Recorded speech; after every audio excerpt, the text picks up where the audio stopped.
எங்களோட ஐ-தமிழ் சேனல்ல உங்களுடைய தொழிலை விளம்பரப்படுத்த விரும்புறீங்களா? ஸ்கிரீன்ல தெரியற இந்த நம்பரை காண்டாக்ட் பண்ணுங்க, கால் பண்ணுங்க, பிசினஸை டெவலப் பண்ணுங்க. இப்போ தமிழ்நாட்டில் கஞ்சா சரளமாக கிடைச்சிட்டு இருக்கு, எங்கே பார்த்தாலும் வித்துட்டு இருக்கிறாங்க. ரொம்ப மோசமான போயிட்டுருக்குறோம் நம்ம. கஞ்சா, அபின், காக்கேன், ஹெரோயின், எல்எஸ்டி, ஆம்ஃபெட்டமின் எல்லாமே அமெரிக்காவில் என்ன கிடைக்குதோ எல்லாமே இங்கே தமிழ்நாட்டில் கிடைச்சிருக்கு. நாளுக்கு நாள் அதிகமாகிட்டு இருக்கு. இது காவல்துறைக்கு தெரியாமல் யாரும் வைக்க முடியாது. காவல்துறைக்கு தெரிஞ்சு தான் வித்துட்டு இருக்கிறாங்க. ஆனாலும் முதலமைச்சர் இன்னும் நடவடிக்கை சரியான முறையில் எடுக்கலை. எடுத்திருந்தாருன்னா இந்நேரம் ஓரளவுக்கு விற்கிறவங்களுக்கு கொஞ்சம் பயம் வந்திருக்கும். ஆனால் விற்கிறவங்களுக்கு எந்த பயமும், ஒரு துளி பயமும் இவங்களுக்கு இல்லை. தமிழக அரசுக்கு கடந்த ஆண்டு 23,000 கோடி ரூபாய் வருமானம் வந்திருக்கு. இந்த மின் கட்டணம் உயர்த்தப்பட்டதால் 23,000 கோடி அதிகமாக வருமானம் வந்திருக்கு. அப்படி வந்தும் 9,000 கோடி நட்டோன்னு சொல்லிட்டு இருக்கிறாங்க. இது கடந்த ஆண்டுக்கு முந்தைய ஆண்டில் என்ன சொன்னாங்கன்னா 10,000 கோடி நட்டோன்னு சொன்னாங்க. சரி, 10,000 கோடி நட்டோன்னு சொல்றீங்க, அதுல இப்போ உங்களுக்கு 23,000 கோடி வருமானம் வந்திருக்கு. வந்தும் 9,000 கோடி நட்டோன்னு இன்னைக்கு சொல்றீங்க. அப்போ என்னதான் சொல்லிட்டு இருக்கீங்க, என்ன பண்ணியிருக்கிறீங்கன்னு தெரியல. அப்படி இவ்வளோ கொள்கை முடிவு, இவ்வளோ மாற்றங்கள், எல்லாத்துக்கும் மேல சமூக நீதி. எங்க ஐயா இல்லைன்னா இன்னைக்கு சமூக நீதி தமிழ்நாட்டில் பிச்சை எடுத்துட்டு இருப்போம். முதலமைச்சர், இப்போ இருக்கிற முதலமைச்சர் என்னன்னு தெரியல, யார் அவருக்கு சுற்றி இருக்கிறவங்க எப்படி அட்வைஸ் பண்ணுறாங்க தெரியல எனக்கு. 2008 இந்தியன் ஸ்டாட்டிஸ்டிக்கல் ஆக்ட் படி பஞ்சாயத்து தலைவருக்கு கூட அதிகாரம் இருக்குங்க காசு சர்வே பண்ணுறதுக்கு. அப்புறம் முதலமைச்சருக்கு அதிகாரம் இல்லைன்னு எப்படி சொல்கிறாரு? அதிகாரம் இருக்குது, எல்லாமே நிதி இருக்குது, அதிகாரம் இருக்குது, மனசு வரல. ஏன் மனசு வரல எனக்கு ஒன்றும் புரியல. அவங்க சுற்றி இருக்கிற அமைச்சர்கள்லாம் ஏதோ இது எடுத்துட்டா இந்த ஜாதி அதிகமாக சீட்டு கேட்பான், அந்த ஜாதி அதிகமாக சீட்டு கேட்பான், அப்படி ஏதோ கருத்து சொல்லிட்டாங்க போல இருக்கு. விவரம் ஒவ்வொரு சமுதாயம் எந்த நிலையில் இருக்கு, குடிசையில் இருக்கிறாங்களா, வேலை வாய்ப்பு இருக்கா, அரசு வேலையில் இருக்கிறாங்களா, வீட்டில் கழிப்பறைகள் இருக்கா, எவ்வளோ ஏக்கர் வச்சிருக்கிறாங்க, கூலியாக இருக்கிறாங்களா, இதெல்லாமே ஒரு 19-20 குறியீடுகள் இருக்குது. அது எடுத்துட்டா அதுக்கு தகுந்த மாதிரி மைக்ரோ பிளானிங் பண்ணணும். 2024 மார்ச் 31 நிலவரப்படி தமிழக அரசின் நேரடி கடன் பார்த்தீங்கன்னா 7,26,000 கோடியாக இருக்கும் என்று கணிக்கப்பட்டிருந்த நிலையில் அது 8,34,000 கோடியாக அதிகரிக்கக்கூடும். ஏன்னா அதிகரிக்கக்கூடும்னா ஏன்னா இன்னும் இந்த ஆண்டு மார்ச் 31 இது இன்னும் கிட்டத்தட்ட ஒரு 40 நாள் இருக்குது. அதில் அதாவது 7,26,000 கோடியாக இருக்கும் என்று கணிக்கப்பட்ட நிலையில் 8,34,000, அதாவது ஒரு லட்சம் கோடி கிட்டத்தட்ட அதிகமாக கடன் சுமை. இப்போ அடுத்த வருகின்ற நிதியாண்டு 2025 மார்ச் 31 நிலவரப்படி பார்த்தீங்கன்னா அரசின் நேரடி கடன் டைரக்ட் டெட்ஸ் பார்த்தீங்கன்னா 9,39,000 கோடியாக இருக்கும். ஏன்னா ஆண்டுக்கு ஆண்டு கிட்டத்தட்ட 1 லட்சம் கோடி, 1,4 லட்சம் கோடின்னு கடன் சுமை அதிகமாயிட்டு இருக்கு. இது நேரடி கடன். இதெல்லாமல் பொதுத்துறை நிறுவனங்களுடைய கடன் பார்த்தீங்கன்னா ஒரு 5,11,000 கோடி ஆக இருக்கும். ஆக இது ரெண்டுத்தையும் சேர்த்துனீங்கன்னா பார்த்தீங்கன்னா 14,50,000 கோடி ரூபாய் தமிழக அரசினுடைய கடன், மொத்த கடன்.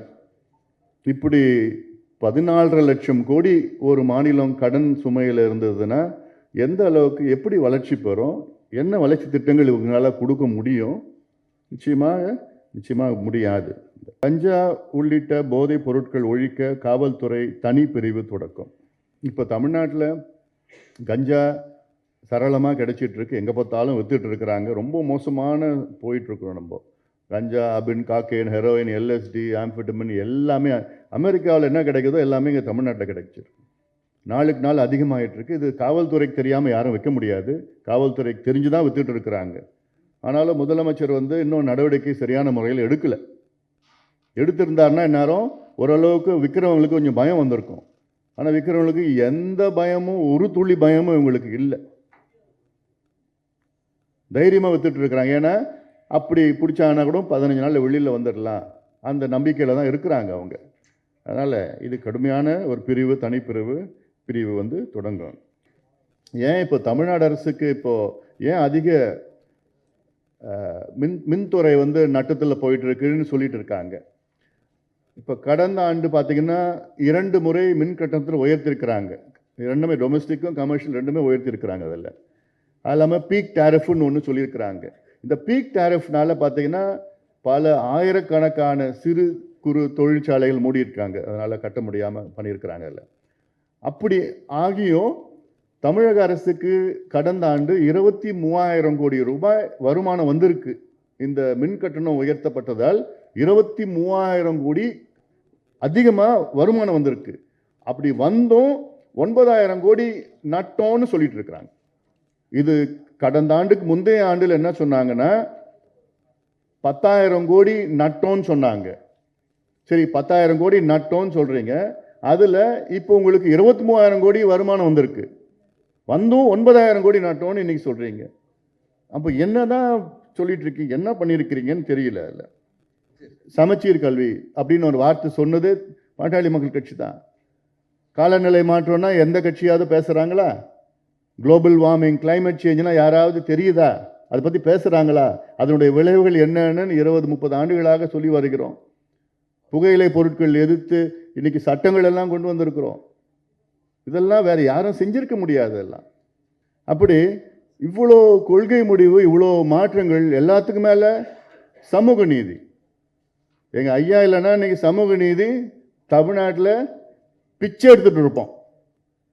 இஸ்லாமியர்களுக்கு இடஒதுக்கீடு ஐயாவால் தான் வந்திருக்கு. அருந்ததிற்கு உள் ஒதுக்கீடு ஐயாவால் வந்திருக்குது. 6 இடஒதுக்கீடுகள். அதான் சமூக நீதி. எதிர்த்தாலும் பாட்டாளி கட்சி முன்னிலையில் இருக்கிறது. நீர் மேலாண்மை நாங்கள் தொண்டை தண்ணி வத்தி 20 வருஷமா பேசினது பிறகுதான் இப்போ அதை பற்றி இந்த 2 கட்சிகளும் பேசிட்டு இருக்கிறாங்க. அதை பற்றி அவங்களுக்கு கவலையே கிடையாது. அதான் சொல்லிட்டேனே, அவங்களுடைய நோக்கம்லாம் அடுத்த தேர்தல். எங்களோட நோக்கம் அடுத்த தலைமுறையை காப்பாற்ற வேண்டும். திட்டமிடுதல், அந்த அளவுக்கு திட்டமிடுதல் எங்களுக்கு வேணும். அதனால் அந்த நோக்கத்தில் தான் இது போன்ற ஆவணங்கள், பாட்டாளி மக்கள் கட்சி இது போன்ற ஆவணங்கள். இது பட்ஜெட்டை விட்டுடுங்க. பட்ஜெட் இல்லாமல் நாங்கள் ஒவ்வொன்றுக்கும், கல்விக்கும், சுகாதாரத்துக்கும், வேலைவாய்ப்புக்கும், சுற்றுச்சூழலுக்கும், தொழில் வளத்திற்கும், எல்லாத்துக்கும் கிட்டத்தட்ட 36 ஆவணங்கள் வெளியிட்டிருக்கிறோம் நாங்கள். அதான் எங்களுடைய கௌரவ தலைவர் சட்டமன்றத்தில் இன்னைக்கு வந்திருக்குது. அதுக்கு தான் போய் பேச ஒரு கருத்து சொல்லணும்னு இப்போ அவருக்கு சொல்லிட்டு இருக்கிறாரு. அதாவது ஒரே நாடு ஒரே தேர்தல் என்ற ஒரு கான்செப்ட் நல்ல கான்செப்ட். ஆனால் அதற்கு பல சேலஞ்சஸ் இருக்கு. இப்போ சுதந்திரம் அடைந்து 4 முறை ஒரே நேரத்தில் மத்திய மாநில தேர்தல் நடந்தது. 67 வரைக்கும் நடந்தது. அதில் அதன் பிறகு தான் அப்புறம் இந்திரா காந்தி அம்மையாரை கலைச்சதுனால அதை மாற்றி மாற்றி வந்துட்டு இருந்தது. அதில் அப்புறம் போக இன்னும் மோசமாகிடுச்சு. இதில் என்னென்ன எங்களுடைய கேள்விகள், நாங்கள் பல கேள்விகள் கேட்டிருக்கிறோம். அந்த கமிட்டி கிட்ட நாங்கள் லெட்டர் அனுப்பிச்சிருக்கிறோம், கேள்விகள் கேட்டிருக்கிறோம். அதில் எங்களுடைய அச்சங்கள் அப்ரிஹென்ஷன்ஸ் இப்போது ஒரு உதாரணத்துக்கு மாநில அரசு இருக்குது. அந்த மாநில அரசு ஒரு ஆண்டில் அது பெரும்பான்மை இழக்கிறது. அடுத்தது 4 ஆண்டுகள் என்ன செய்யும், எப்படி என்ன நிலைப்பாடுன்னு ஒன்று இருக்குது. அதில் குடியரசுத் தலைவர் ஆட்சி அதிகபட்சம் 3 ஆண்டுகள் தான் இருக்க முடியும். அது ஒவ்வொரு 6 மாதத்திற்கும் எக்ஸ்டெண்ட் பண்ணிகிட்டே இருக்கணும். பார்லிமெண்ட்டில் அனுமதி கொடுக்கணும். அதிகபட்சம் 3 ஆண்டுகள் தான் கான்ஸ்டியூஷனில் இருக்குது. அப்போ இன்னும் 1 ஆண்டு என்ன நடக்கும்? அப்படி ஒரு சூழல் இருந்ததுன்னா, இல்லை நீங்கள் அடுத்தது தேர்தல் வைப்பீங்களா? தேர்தல் வச்சு தேர்தல் 5 ஆண்டுகளுக்கு தேர்தலா, இல்லை 4 ஆண்டுகளுக்கு தேர்தலா, இல்லை 4வது ஆண்டில் அரசு கவருது, இன்னும் 1 ஆண்டில் நீங்கள் தேர்தல் வச்ச 1 ஆண்டுக்கு வச்சுப்பீங்களா? இதெல்லாம் நிறைய கேள்விகள் இருக்குது. அதில் இது மத்திய அரசு, மாநில அரசுக்கு மட்டும் இல்லை, மத்திய அரசு இன்னும் மோசமாக இருக்கும். இப்போ நீங்கள் மத்திய அரசு ஒரு பேச்சுக்கு நான் சொல்கிறேன். இப்போது வாஜ்பாய் அமைச்சர் கிட்டத்தட்ட முதல்ல 10-13 நாள், அப்புறம் 13 மாதங்கள்லாம் போயிடுச்சு. அப்படிப்பட்ட ஒரு சூழல் ஏதாவது வந்துச்சுன்னா அப்போ தேர்தல், மத்திய அரசுக்கு தேர்தல் அடுத்த 4 ஆண்டுகளுக்கு இருக்குமா? அப்போ அது கூட எல்லா மாநிலம் மீண்டும் தேர்தல் வைப்பாங்களா? இப்படியெல்லாம் கொஞ்சம் இதெல்லாம் இருக்குது. இதற்கெல்லாம் என்ன விடை? அதாவது சட்டமன்றத்துக்கு பல மரபுகள் இருக்குது. அதை தான் நம்ம கடைப்பிடிச்சிட்டு வரோம். தொடக்கத்தில் நம்முடைய தமிழ்தாய் வாழ்த்து தொடக்கத்தில் முடித்த பிறகு நம்ம தேசிய கீதம் பாடணும்னு இருக்குது. அதில் எனக்கு ஏன் அதை மாற்றணும்? 2 முறை தேசிய கீதம் எங்கே பாடுறாங்கன்னு எனக்கு தெரியல எனக்கு. நம்மளுடைய மரபு தமிழ் தாய் வாழ்த்து, அப்புறம் முடிக்கிறப்போ 2மே நம்ம மதிக்கணும், அதில் இருக்குது. அதனால் இதில் போய் ஆளுநரும் சரி, முதலமைச்சரும் சரி, ஆளுங்கட்சியும் சரி, 2ம் ஒன்றா சேர்ந்து இணைந்து செயல்படணும். இல்லை பாதிப்பு தமிழ்நாட்டுக்கு தான். முரண்பாடாக இருந்ததுன்னா எவ்வளோ இப்போ சட்டங்கள் மசோதாக்கள் நிலுவையில் இருக்குது கையெழுத்து போடாமல். அதெல்லாம் போக்கணும். Ultimately the people of Tamil Nadu will be suffering. முதலமைச்சர் இப்போ இருக்கிற முதலமைச்சர் என்னன்னு தெரியல, யார் அவருக்கு சுற்றி இருக்கிறவங்க எப்படி அட்வைஸ் பண்ணுறாங்கன்னு தெரியல எனக்கு. அவங்க சொல்கிற நிலைப்பாடு காஸ்ட் சென்சஸ் என்பது அதில் மத்தியில் சென்சஸ் எடுக்கிறப்போ கூட ஒரு காஸ்ட் சம்மந்தமாக வரணும். இது நாங்கள் தொடர்ந்து வலியுறுத்தி அப்போ நான் அமைச்சராக இருந்த இடத்துல 160 பேர் 170 எம்பிகளை கையெழுத்து போட்டு அப்போ இருக்கிற சிவராஜ் பட்டேல் உள்துறை அமைச்சரெல்லாம் போய் கையெழுத்து போட்டு அழுத்தெல்லாம் கொடுத்தோம். அதன் பிறகு தொடர்ந்து அழுத்தம் கொடுத்ததுனால பிரணாப் முகர்ஜி 2011 மக்கள் தொகை கணக்கெடுப்பில் நாங்கள் காஸ்ட் சர்வே பண்ணுவோம்னு சேர்த்து அப்போது நாடாளுமன்றத்தில் ஒத்துக்கிட்டாரு. ஆனாலும் அது வேறு சோஷியோ எக்கனாமிக் சர்வேன்னு பண்ணாங்க. இன்றைக்கி ரிசல்ட் வரல. 2008 இந்தியன் ஸ்டாட்டிஸ்டிக்கல் ஆக்ட் படி பஞ்சாயத்து தலைவர் கூட அதிகாரம் இருக்குங்க காஸ்ட் சர்வே பண்ணுறதுக்கு. அப்புறம் முதலமைச்சருக்கு அதிகாரம் இல்லைன்னு எப்படி சொல்கிறாரு? இந்தியன் ஸ்டாட்டிஸ்டிக்கல் ஆக்ட் 2008 படி பஞ்சாயத்தில் சர்வே எடுக்கலாம், மாநிலத்தில் சர்வே எடுக்கலாம், மத்தியில் சர்வே எடுக்கலாம், உள்ளாட்சியில் யார் வேணால் சர்வே எடுக்கலாம். அந்த அடிப்படையில் தான் பீகார் மாநிலத்தில் சர்வே எடுத்திருக்கிறாங்க. பீகார் உயர்நீதிமன்றத்தில் வழக்கு வந்த உடனே அவங்க சொல்கிறாங்க, உயர்நீதிமன்றம் தீர்ப்பு என்ன சொல்லியிருக்காங்க, இந்தியன் ஸ்டாட்டிஸ்டிக்கல் ஆக்ட் 2008 படி தான் பீகார் கவர்மெண்ட்டு பீகாரில் ஜாதி வாரி கணக்கெடுப்பு நடத்தியிருக்கிறாங்க, அதனால அது செல்லும் சொல்கிறாங்க. 1948 சென்சஸ் ஆக்ட் படி கிடையாது, 2008 ஸ்டாட்டிஸ்டிக்கல் ஆக்ட் படி. அதுதான் நாங்கள் கேட்குறோம். பீகாரில் எடுத்து இடஒதுக்கீடு அதிகப்படுத்தியிருக்காங்க, 60 விழுக்காடுலேருந்து 75 விழுக்காடு அதிகப்படுத்தியிருக்கிறாங்க. ஒன்று. ரெண்டாவது, பீகாரில் எடுத்ததுக்கு இன்னொரு முக்கிய அதில் ஒரு இஷ்யூ என்னென்னா, 94 லட்சம் குடும்பங்கள் பீகாரில் 6000 ரூபாய்க்கு குறைவாக வருமானம் இருக்கிறது என்று கண்டுபிடிச்சிருக்கிறாங்க. இந்த சர்வே எடுத்து கண்டுபிடிச்சிருக்காங்க. கண்டுபிடிச்சி அதில் 2 லட்சம் ரூபாய் ஒவ்வொரு குடும்பத்துக்கும் அடுத்த 2 ஆண்டு காலத்திற்குள்ளே நாங்கள் கொடுப்போம், தொழில் தொடங்குவதற்கு கொடுப்போம் என்று ஒரு திட்டம் கொடுத்துருக்குறாங்க. இதுதான் நாங்கள் கேட்குறோம். ஏதோ இடஒதுக்கீடுக்காக நாங்கள் அதுக்கு மட்டும் நாங்கள் கேட்கல.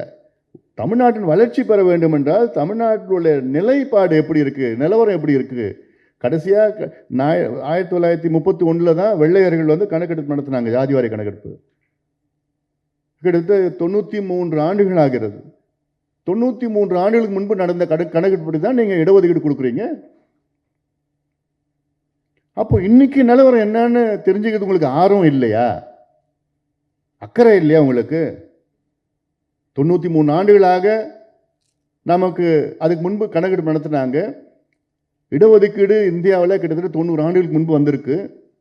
இந்த 90 ஆண்டுகளில் எந்தெந்த சமுதாயம் வளர்ந்துருக்கு, எந்த சமுதாயம் வளரல, எது இன்னும் மோசமாக இருக்குது, அந்த கணக்கெடுப்பு நடத்தி அதுக்கேற்ப நடவடிக்கையில் ஈடுபடணும்ல. அதுதானே உண்மையான சமூக நீதி. மேடை போட்டு சமூக நீதி பேசுகிறீங்க, மாநாடு நடத்துகிறீங்க, வார்த்தைக்கு வார்த்தை பேசுகிறீங்க, பெரியாருடைய வாரிசுன்னு சொல்கிறீங்க. அப்புறம் இது கூட அடிப்படையில் இது எடுக்க முடியல, உங்களுக்கு மனசு வரமாட்டாதான்.